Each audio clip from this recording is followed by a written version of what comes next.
ಈ ಒಂದು ಚಟ್ನಿನ ನೀವು ಎಲ್ಲದಕ್ಕೂ ಕೂಡ ತಿನ್ಬೋದು. ಚಪಾತಿ, ದೋಸೆ, ಇಡ್ಲಿ, ಪೂರಿ ಹಾಗೂ ಪ್ರತಿಯೊಂದಕ್ಕೂ ಈ ಒಂದು ಚಟ್ನಿ ಮೇಯ್ನಾಗಿ ಪಡ್ಡುಗಂತೂ ಇದು ತುಂಬಾ ಚೆನ್ನಾಗಿರುತ್ತೆ. ಹಾಗೆ ಇದನ್ನು ಟ್ರೈ ಮಾಡಿ ಹೇಗಿದೆ ಅನ್ನೋದನ್ನು ಕೂಡ ನೀವು ಕಮೆಂಟ್ ಮೂಲಕ ತಿಳಿಸ್ಬೋದು.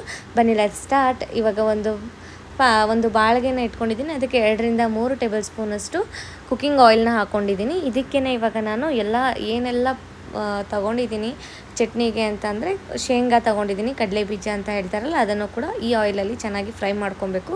ಹಾಗೆಯೇ ಇದಕ್ಕೆ ತೊಗೊಂಡಿರುವಂಥ ಇಂಗ್ರೀಡಿಯೆಂಟ್ಸ್ ಯಾವ್ದ್ಯಾವುದು ಅಂತಂದರೆ ಸ್ವಲ್ಪ ಕಡಲೆಬೇಳೆ ತೊಗೊಂಡಿದ್ದೀನಿ, ಕಡಲೆಪಪ್ಪು ತೊಗೊಂಡಿದ್ದೀನಿ, ಶುಂಠಿ ಮತ್ತು 3 ಹಸಿಮೆಣಸಿನ್ಕಾಯಿ, ಸ್ವಲ್ಪ ಬೆಳ್ಳುಳ್ಳಿ, ಹಾಗೆಯೇ ಕಡಲೆಬೇಳೆನೂ ಕೂಡ ತೊಗೊಂಡಿದ್ದೀನಿ, ಸ್ವಲ್ಪ ಜೀರಿಗೆ, ಸ್ವಲ್ಪ ಹುಣಸೆಹಣ್ಣು ತೊಗೊಂಡಿದ್ದೀನಿ, ಹಾಗೆ ಸ್ವಲ್ಪ ಸಾಲ್ಟ್ ಕೂಡ ಬೇಕಾಗುತ್ತೆ. ಇವಾಗ ಇವೇನೆಲ್ಲ ತೊಗೊಂಡಿದ್ದೀನಿ ಇದನ್ನೆಲ್ಲ ಕೂಡ ಸಣ್ಣ ಉರಿಲಿ ಇದನ್ನು ಚೆನ್ನಾಗಿ ಫ್ರೈ ಮಾಡ್ಕೊಬೇಕು. ಮೀಡಿಯಮ್ ಉರಿಲೇ ಇದನ್ನು ಫ್ರೈ ಮಾಡ್ಕೊಳ್ಳಿ. ತೀರಾ ಹೊದ್ಸಕ್ಕೆ ಹೋದರೆ ಕಹಿ ಬಂದುಬಿಡುತ್ತೆ ಚಟ್ನಿ ಎಲ್ಲ.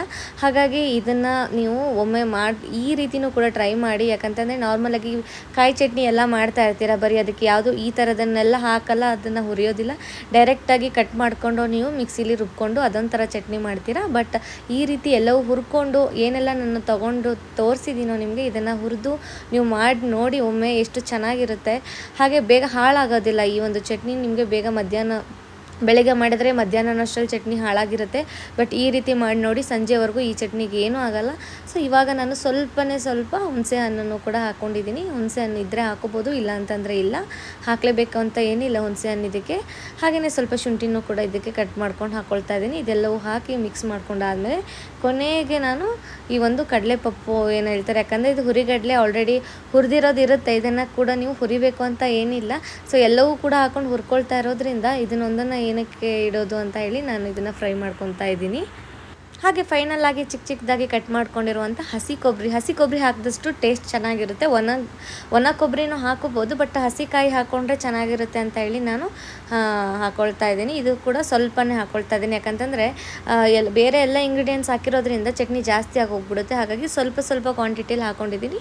ಸೊ ಇದನ್ನೆಲ್ಲವೂ ಕೂಡ ಚೆನ್ನಾಗಿ ಫ್ರೈ ಮಾಡ್ಕೊಂಡಾಗಿದೆ. ಇವಾಗ ಇದನ್ನು ತೆಗೆದು ಒಂದು ಪ್ಲೇಟಿಗೆ ಹಾಕ್ಕೊಳ್ತೀನಿ.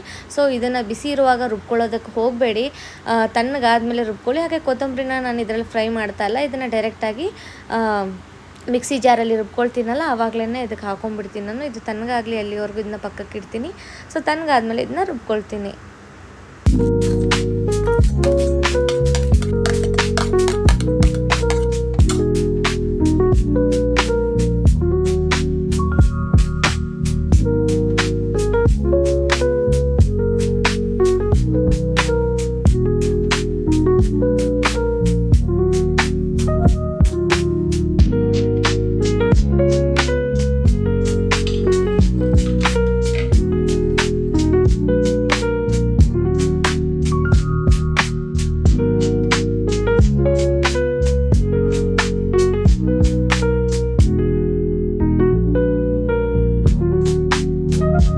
ಹಾಗೆ ಈ ಒಂದು ಚಟ್ನಿ ರೆಸಿಪಿ ಹೇಗಿದೆ ಅನ್ನೋದನ್ನು ಕೂಡ ಕಮೆಂಟ್ ಬಾಕ್ಸಲ್ಲಿ ಕಮೆಂಟ್ ಮಾಡಿ ತಿಳಿಸಿ. ಮತ್ತೆ ಮುಂದಿನ ವಿಡಿಯೋದಲ್ಲಿ ಸಿಗ್ತೀನಿ. ಎಲ್ರಿಗೂ ಲವ್ ಯು ಆಲ್.